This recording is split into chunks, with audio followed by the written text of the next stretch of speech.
మనం అందరం గుడికి వెళ్తాం, భగవంతుడి ముందు కూర్చొని చేతులు జోడిస్తాం, కావాల్సింది కోరుకుంటాం. ఎప్పుడైనా ఆలోచించారా దేవుడికి ఏమనిపించుంటుందో?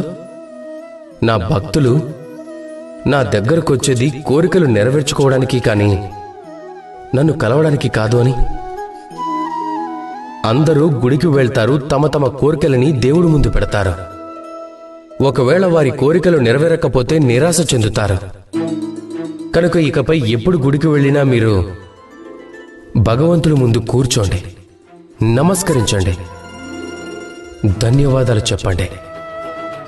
ధన్యవాదాలు దేవా, మీరు నాకు ఏదైతే ఇచ్చారో దానితో నేను సంతుష్టుడనయ్యాను అని. నాకు మీ మార్గదర్శనం చాలు. నేను చేస్తున్న కర్మల ద్వారా నాకు లభించే కర్మఫలంలోనే నేను కోరుకున్నవన్నీ లభించేలా చేయండి అని కోరుకుంటే.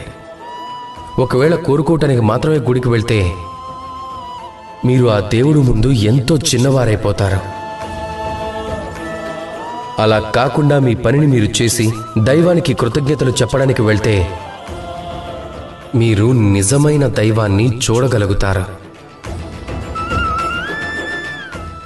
రాధాకృష్ణ.